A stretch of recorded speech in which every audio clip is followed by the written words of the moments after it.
में है। आप सबसे पहले एक वृत्त बना लीजिए, इसके अंदर एक वृत्त बना लीजिए। सवाल में ना दे रखा है कि जो बाहरी वृत्त है ना, तो बाहरी वृत्त की परिधि, बाहरी वृत्त की परिधि बराबर दे रखा है 20 पाई, यानी कि 2 पाई आर बराबर 20 पाई। तो पाई से तो पाई चला गया और इसको R1 कर लीजिए, और 2 से 10 बार में ये चला गया, तो R1 इक्वल टू हो गया 10। पुनः सवाल दे रखा है भीतरी त्रिज्या, भीतरी परिधि बराबर 2 पाई 18 पाई। तो परिधि चाहे भीतरी हो कि अंदर का हो या बाहर का हो, 2 पाई आर ही होता है। वो R1 था, ये R2 हो गया 18 पाई। आप क्या करेंगे, तो 2 से देखिए 9 बार में ये कैंसिल हो जाएगा, पाई से पाई कैंसिल हो जाएगा, यानी R2 बराबर हो गया 2 नमा 18 9। अब पूछा गया था सवाल में रास्ते की चौड़ाई, रास्ते की चौड़ाई बराबर क्या हो जाएगा, बाहरी त्रिज्या, बाहरी त्रिज्या माइनस भीतरी त्रिज्या, बाहरी त्रिज्या माइनस भीतरी त्रिज्या। बाहरी त्रिज्या आपका कितना है, तो 10 है। भीतरी त्रिज्या कितना है, तो 9 है। सेंटीमीटर लगा दीजिए, तो 10 में 9 गया 1 सेंटीमीटर, आपका आंसर हो गया। 27 नंबर क्वेश्चन आप देख रहे हैं कि किसी वृत्त के चतुर्थांश, भाई देखिए ये एक वृत्त होता है, चतुर्थांश का मतलब इसका सबसे पहले 4 पार्ट कर दीजिए। आपको पता होनी चाहिए कि एक वृत्त पे 360 डिग्री का कोण बनता है, तो ये बना 90 90 90 और 90, यानी कि 90 चौके 360, यानी इसका जो थीटा होगा कितना डिग्री होगा, 90 डिग्री होगा। अब इसमें बोला वृत्त के चतुर्थांश का क्षेत्रफल निकाला, यदि इनकी परिधि 22 सेंटीमीटर हो, यानी कि थीटा बराबर कितना है, 90 डिग्री है, परिधि बराबर कितना है, तो परिधि बराबर 22 सेंटीमीटर है। ये दो चीज सवाल में दे रखा है। 90 कहां से आया भाई, तो 90 आया कि ये वृत्त पे 360 डिग्री कोण बनता है। अगर इसका चतुर्थांश 4 पार्ट हुआ, 1 2 3 4, इसी को चतुर्थांश बोलते हैं, तो चारों पार्ट 90 90 90 में बढ़ जाएगा। तो 90 में जैसे इसका बंटवारा हो गया, तो थीटा कितना हो गया, 90 डिग्री हो गया, इसलिए थीटा कितना है, 90 है। परिधि बराबर कितना है, तो इसे बोला है कि चतुर्थांश का क्षेत्रफल, तो भाई चतुर्थांश का जो क्षेत्रफल होता है वो होता है 1/4 गुना पाई आर स्क्वायर। तो ये क्षेत्रफल निकालने के लिए सबसे पहले में r की आवश्यकता होगी, और r हमारे सवाल में है नहीं, तो r हम अपने सवाल में कैसे निकालेंगे, तो r निकालने के लिए क्या करेंगे कि सबसे पहले देखिए यहां दिया हुआ ना परिधि 22 सेंटीमीटर, तो परिधि बराबर, चूंकि परिधि बराबर 22 सेंटीमीटर, तो परिधि होता है 2 पाई r बराबर 2 पाई r बराबर हो जाएगा 22 सेंटीमीटर। अब पाई आर यानी कि 2 से तो ये कट जाएगा, फिलहाल 2 गुने 22/7 गुने आर बराबर 22 सेंटीमीटर।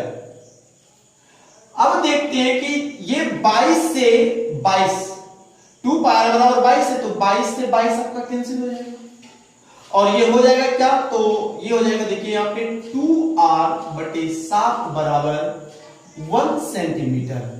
7 का 1 से क्रॉस मल्टीप्लीकेशन कर दीजिए, तो 2r बराबर हो गया कितना, 7 सेंटीमीटर। r बराबर कितना हो गया, तो 7/2 सेंटीमीटर। ये आपका r निकल के तैयार है।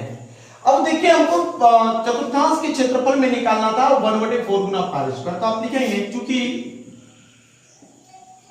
चतुर्थांश का क्षेत्रफल बराबर 1/4 गुने पाई आर स्क्वायर, तो बराबर क्या हो जाएगा कि 1/4 गुना पाई हो जाएगा आपका 22/7 गुना आर का स्क्वायर यानी 7/2 अगुने 7/2।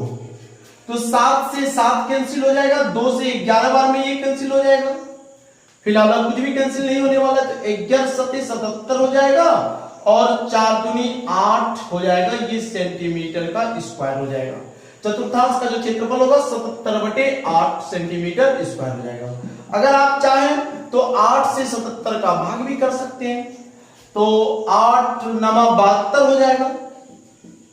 हालांकि आपका यही आंसर हो जाएगा 8 77। अगर पॉइंट में निकालना चाहते हैं तो 8 से 77 का भाग कर दीजिए, जो आएगा वो पॉइंट में आंसर होगा। फिलहाल 77/8 सेंटीमीटर ये आपका आंसर हो गया।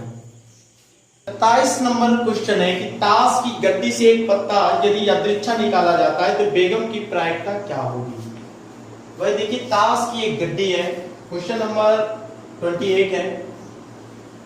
ताश की एक गड्डी यानी कि उसमें बेगम, एक बेगम के निकालने की प्रायिकता क्या होगी। तो बेगम की जो संख्या है, बेगम की संभावित संख्या बराबर 4 और ताश की पत्ती की संख्या, ताश की पत्ती की कुल संख्या बराबर होगा 52। प्रायिकता पूछा है कि बेगम के निकालने की संभावना क्या होगी। बेगम की प्रायिकता, बेगम की प्रायिकता तो बराबर हो जाएगा संभावित संख्या बटे कुल संख्या, तो बराबर हो जाएगा संभावित संख्या कितना है 4 और कुल संख्या कितना है 52, तो बराबर क्या हो जाएगा, यानी कि ये जो बेगम की प्रायिकता है इसको हम लोग सूचित करते हैं पी से। तो P बराबर क्या हो जाएगा 4/52 यानी कि 1/13 आपका आंसर हो गया। 29 नंबर क्वेश्चन, जैसा कि आप देख रहे हैं कि tan square 5 minus sin square 5 बराबर इतना, यानी LHS बराबर RHS को प्रूव करना है। तो tan स्क्वायर 5 होता है sin स्क्वायर 5 बटे cos square 5 minus sin square 5। अब क्या होगा, कैल्शियम ले लीजिए, cos स्क्वायर 5 आ जाएगा।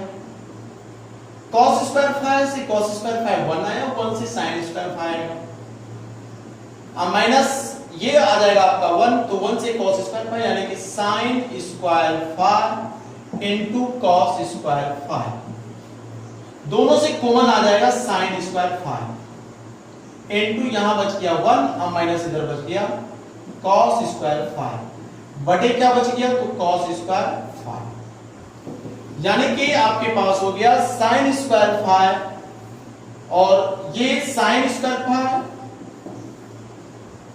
और 1 माइनस cos स्क्वायर 5 को आप लिख सकते हैं sin स्क्वायर 5, इसका फॉर्मूला होता है बड़े कितना, तो cos स्क्वायर 5, यानी कि इसको आप लिख सकते हैं sin square 5 into sin square 5 बटे cos स्क्वायर 5। अब ये sin square 5 into sin square cos square 5, तो sin स्क्वायर 5 को आप लिख सकते हैं sin स्क्वायर 5 और इसे लिख सकते हैं sin बटे cos को tan स्क्वायर 5। आपका LHS लेकर चले थे, ये था आपका LHS और ये आपका RHS प्रूव्ड हो गया।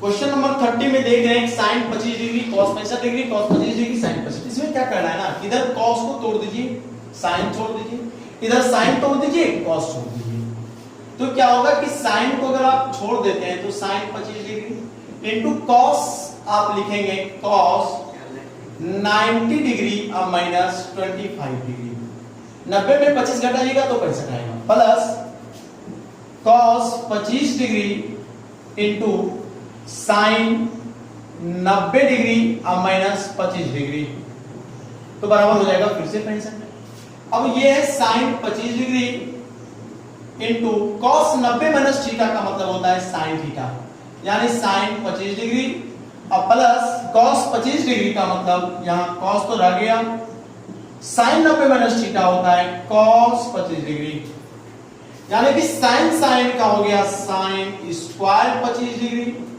अब प्लस हो गया कॉस कॉस का कॉस स्क्वायर 25 डिग्री। अब देखिए थीटा दोनों का समान हो गया, sine square theta plus cos square theta बराबर क्या होता है 1। यही होगा हमारा आंसर।